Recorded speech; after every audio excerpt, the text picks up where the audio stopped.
તો અમદાવાદ મનપાના નવા મેયર બન્યા છે હિતેશ બારોટ। અમદાવાદ મનપાના નવા મેયર બન્યા હિતેશ બારોટ। ઘણા સમયથી નામ ચર્ચામાં હતું હિતેશ બારોટનું, ત્યારે અમદાવાદ મનપાના નવા મેયર બન્યા છે હિતેશ બારોટ। મહત્વપૂર્ણ સમાચાર સામે આવ્યા છે। એમસીએમના પદાધિકારીઓની જાહેરાત થઈ ચૂકી છે।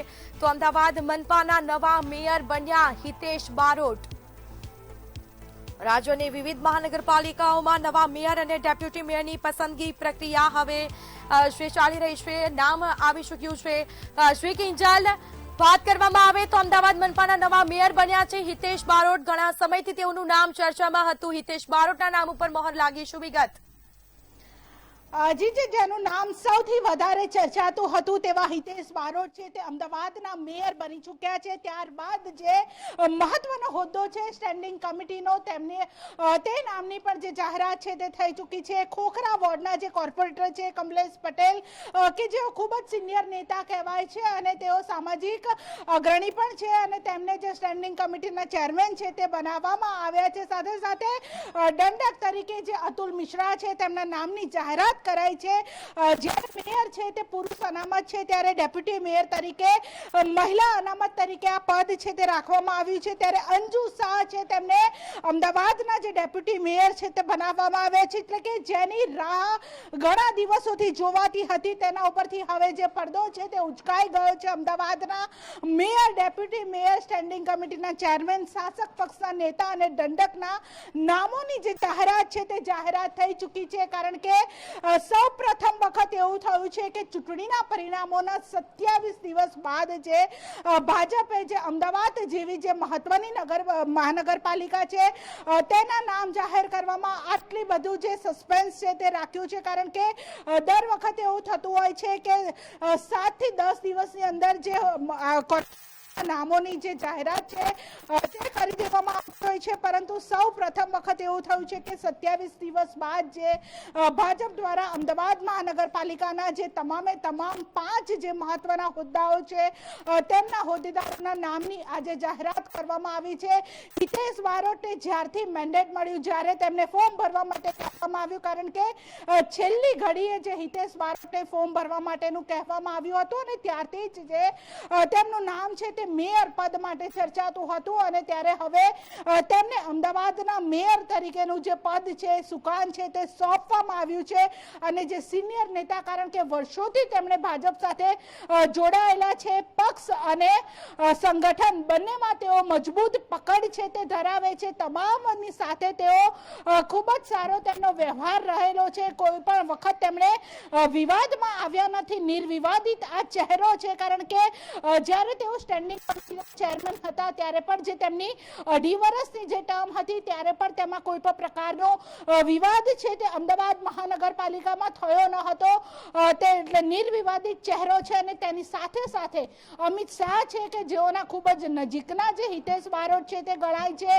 અને જ્યારે તેમણે સ્ટેન્ડિંગ કમિટીના ચેરમેન રહી ચૂક્યા હતા અને સ્ટેન્ડિંગ કમિટીથી ઉપરનું પદ તેમને આપવાનું હોય ત્યારે નક્કી હતું કે મેયર તરીકે જે હિતેશ બારોટ છે તેમની પસંદગી કરવામાં આવશે અને તે જ પ્રમાણે જ્યારે મંતવ્ય ન્યૂઝે પણ વારંવાર એક જ નામ ઉપર મહોર લગાવી હતી કે અમદાવાદના જે મેયર છે તેઓ હિતેશ બારોટ બનશે અને ત્યારે મંતવ્યની વધુ એક વખત જે મહોર છે તે સાચી પડી છે। મંતવ્ય દ્વારા જે નામો જાહેર કરવામાં આવ્યા હતા તે નામો છે તે જ પ્રમાણેની વરણી છે તે આજે અમદાવાદ મહાનગરપાલિકામાં થઈ છે અને હિતેશ બારોટ છે તેમને અમદાવાદનું સુકાન છે તે સોંપવામાં આવ્યું છે। ત્યારે અન્ય પણ જે સ્ટેન્ડિંગ કમિટીનો મહત્વનો જે પદ છે, ત્યાં જે ખોખરાના જે કમલેશ પટેલ છે તેમને આ પદ મહત્વની જવાબદારી છે તે સોંપવામાં આવી હતી। અનેક નામો છે તે ચર્ચામાં હતા। ગઈકાલે જ્યારે 21 જેટલા ફોર્મ છે તે સ્ટેન્ડિંગ કમિટી ચેરમેન માટે ભરાયા હતા, પરંતુ જે 21 માંથી એક જે નામની પસંદગી છે તે કરવામાં આવી છે અને કમલેશ પટેલ છે કે જેઓ રાજનીતિક પણ ખૂબ જ સારો અનુભવ ધરાવે છે અને સ્ટેન્ડિંગ કમિટીના ચેરમેન તરીકેની તેમને જ્યારે જવાબદારી સોંપવામાં આવી છે, એટલે કે આગામી જે અમદાવાદ શહેરમાં જે ઓલિમ્પિક અને કોમનવેલ્થ ગેમ રમાવાની છે તેને ધ્યાનમાં રાખીને જે સ્ટેન્ડિંગ કમિટીના ચેરમેનની પસંદગી કરવામાં આવી છે। કારણ કે જ્યારે મેયરની પસંદગી છે તે પશ્ચિમ વિસ્તારમાંથી કરવામાં કરવામાં આવી છે તો સ્ટેન્ડિંગ કમિટીના ચેરમેનની પસંદગી છે તે અમદાવાદના પૂર્વ વિસ્તારમાંથી કરવામાં આવી છે, એટલે કે બંને બાજુ જે સંતુલન જાળવીને આ વખતની જે પસંદગી છે તે કરવામાં આવી છે. કારણ કે ભાજપમાં જ્યારે ટિકિટની વહેંચણી કરવામાં આવી ત્યારે પણ ક્યાંક ને ક્યાંક ઉકળતો ચરુ છે તે જોવા મળ્યો હતો. અનેક જે ભાજપના જે કાર્યકર્તાઓ છે તેમાં નારાજગી જોવા મળી હતી, કારણ કે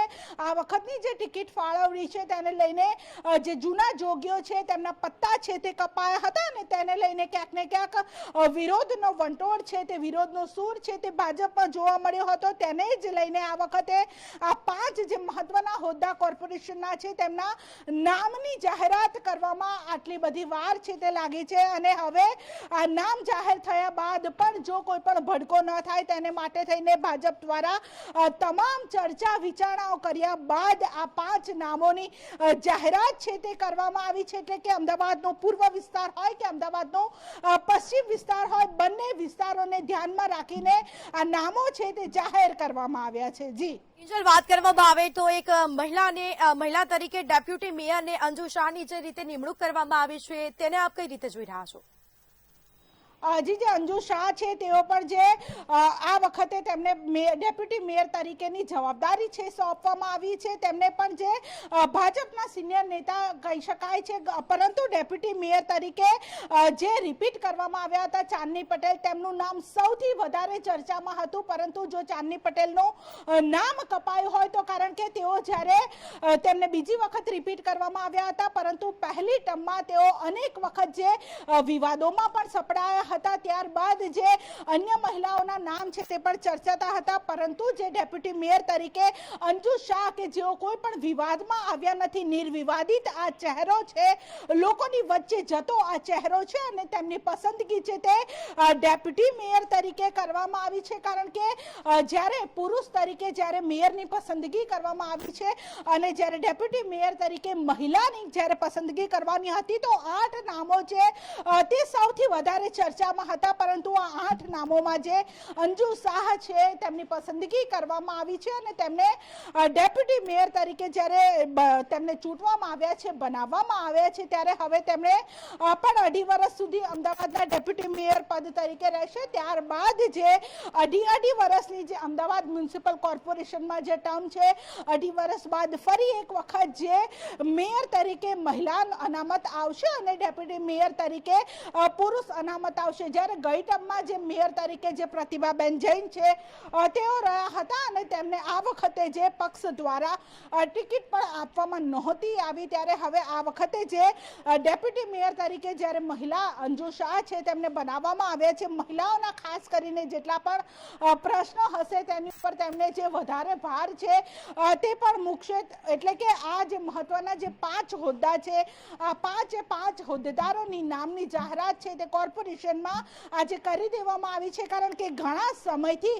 આખું અમદાવાદ શહેરની સાથે આખું રાજ્ય છે તેની નજર અમદાવાદ મ્યુનિસિપલ કોર્પોરેશનના આ મહત્વના 5 હોદ્દેદારો ઉપર રહેલી હતી. કારણ કે સૌથી મહત્વની જે અમદાવાદ મ્યુનિસિપલ કોર્પોરેશન છે, અમદાવાદ એ રાજ્યનું આર્થિક શહેર પણ ગણાય છે. સૌથી મોટી કોર્પોરેશન પણ અમદાવાદ છે. જ્યારે આ વખતની ચૂંટણીમાં 192 માંથી 160 સીટો છે ત્યાં ભાજપે પોતાની જીત છે તે મેળવી છે. એટલે કે સ્પષ્ટ બહુમતી, પૂર્ણ બહુમતી ભાજપ પાસે છે અને તેને જ કારણે તમામ 5 જે હોદ્દેદારો છે તેમની બિનહરીફ વરણી છે તે કરવામાં આવી હતી. હવે જે બાકીની અન્ય કમિટીઓ છે તેમના નામોની જે જાહેરાત છે તે પણ ટૂંક જ સમયમાં કરવામાં આવશે.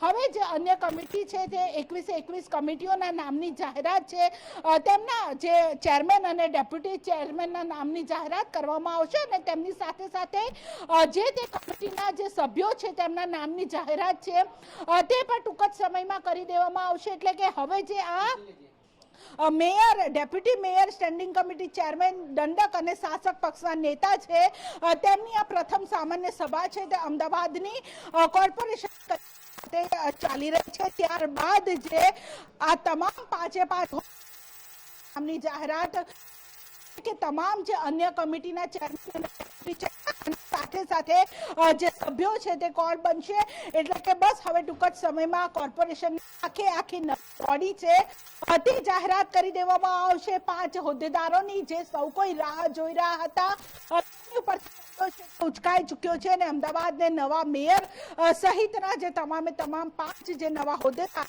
મળી ચૂક્યા છે. જી કિંજલ, વાત કરવામાં આવે તો મેયરમાં ધરમશ્રી દેસાઈનું નામ પણ ખૂબ જ ચર્ચામાં હતું, પરંતુ તેઓના નામ ઉપર મોહર નથી લાગી ને અત્યારે હિતેશ બારોટ જે મેયર બન્યા છે તે મુદ્દે આપનું શું કહેવું?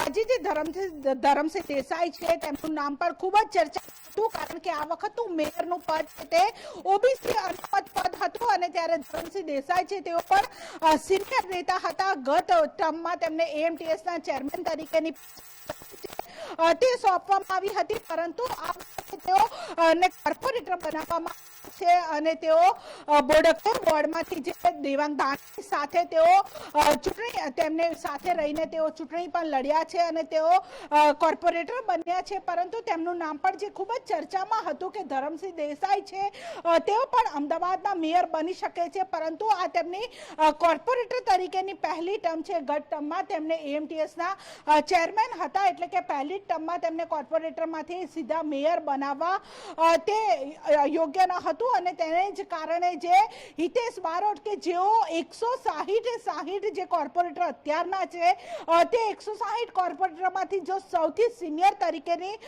યાદી જોવામાં આવે તો સૌથી પહેલું નામ છે તે હિતેશ બારોટનું આવે છે, કારણ કે તેમણે 3 ટર્મથી સતત કોર્પોરેટર તરીકે જીતતા આવે છે. સરપંચથી તેમણે શરૂઆત કરી હતી, સરપંચથી લઈને સ્ટેન્ડિંગ કમિટી ચેરમેન સુધીની તેમની સફર છે તે નિર્વિવાદિત રહી હતી અને ત્યારબાદ હવે તેમને મેયર બનાવવામાં આવે છે. જ્યારે ધરમસિંહ દેસાઈ છે તેમને માત્ર અત્યાર સુધી એક જ જવાબદારી છે તે નિભાવી હતી, જે એએમટીએસના ચેરમેન છે તે તેમણે રહ્યા હતા અને તેમાં પણ 1-2 વખત જે વિવાદોમાં તેઓ આવી ચૂક્યા હતા, એટલે કે નિર્વિવાદિત ચહેરો છે તે આ વખતે ભાજપ દ્વારા જાહેર કરવામાં આવ્યો છે અને સૌથી સિનિયોરિટી પ્રમાણે પણ જે હિતેશ બારોટ છે તે આ વખતની આખી જે 160 કોર્પોરેટરો છે તેમાં સૌથી સિનિયર છે તે હિતેશ બારોટ છે, એટલે તેમને જે મેયર તરીકેની જવાબદારી છે તે પક્ષ દ્વારા સોંપવામાં આવી છે. જી કિંજલ, વાત કરવામાં આવે તો જે સ્ટેન્ડિંગ કમિટીના ચેરમેન બન્યા છે કમલેશ પટેલ, પરંતુ અગાઉ એવી વાતો પણ ચાલી રહી હતી કે કદાચ રિપીટ કરવામાં આવશે નામ, પરંતુ આ વખતે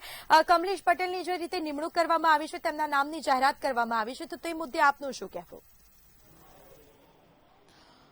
જે સ્ટેન્ડિંગ કમિટી ચેરમેન તરીકે જે 4 નામો છે તે સૌથી વધારે ચાલતા હતા, તે 4 નામમાં સૌથી મોખરે નામ ચાલતું હોય તો તે પાલડીના જે કોર્પોરેટર છે જૈનિક વકીલ તેમનું નામ ચાલતું હતું, કારણ કે ગત ટર્મમાં તેમણે રેવન્યુ કમિટીના ચેરમેન છે તે પણ રહી ચૂક્યા હતા અને ત્યારે રેવન્યુ કમિટીમાં તેમણે અમદાવાદ કોર્પોરેશનને સારી એવી આવક છે તે પણ કરાવી હતી. ટેક્સ વિભાગમાં પણ અનેક એવી નવી જે તેમણે સ્કીમો છે તે લાવ્યા હતા, જેનાથી કોર્પોરેશનની તિજોરી છે તેને લાભ થઈ શકે. ત્યારે તેમને અંતિમ ઘડીએ જે ભાજપ દ્વારા જે જૈનિક વકીલ છે તેમને જે ફોર્મ ભરવાનું કહેવામાં આવ્યું હતું, કારણ કે પાલડીમાં પહેલા જે અન્ય જે ભાજપના જે હોદ્દેદાર હતા તેમનું નામ છે તે જાહેર કરવામાં આવ્યું હતું, પરંતુ જ્યારે મેન્ડેટ આપવાની વાત આવી, જ્યારે ફોર્મ ભરવાની વાત આવી, ત્યારે ભાજપ દ્વારા જે જૈનિક વકીલ છે તેમને ફોન કરીને જાણ કરવામાં આવી હતી અને તેમને કહેવામાં આવ્યું હતું કે તેઓ જે ફોર્મ છે તે ફોર્મ ભરે અને ત્યારથી એવી અટકળો છે તે શરૂ થઈ હતી કે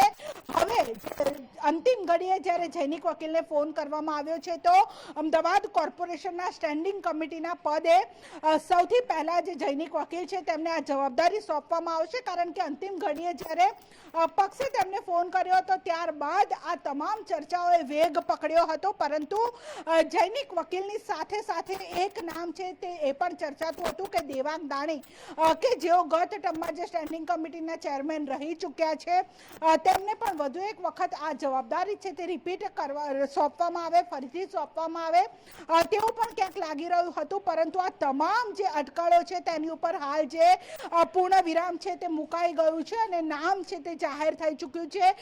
કમલેશ પટેલ કે જેઓ ખોખરા વોર્ડના જે કોર્પોરેટર છે તેમને પણ પક્ષ દ્વારા રિપીટ કરવામાં આવ્યા છે અને તેમને જે મહત્વની જવાબદારી છે, કારણ કે કોર્પોરેશનના જે 5 મહત્વના હોદ્દાઓ છે ને, 5 મહત્વના હોદ્દાઓમાંથી સૌથી મહત્વની જે જવાબદારી હોય તો તે સ્ટેન્ડિંગ કમિટી ચેરમેનની જવાબદારી રહેતી હોય છે, કારણ કે અમદાવાદ શહેરમાં જે કામગીરી થઈ રહી છે તે તમામે તમામ કામગીરી છે તે સ્ટેન્ડિંગ કમિટી ચેરમેનના વગ હેઠળ થતી હોય છે. તેમના દ્વારા જે તમામ નિર્ણયો છે તે લેવામાં આવતા હોય છે, એટલે કે આ મહત્વની જવાબદારી છે તે કમલેશ પટેલને સોંપવામાં આવી છે.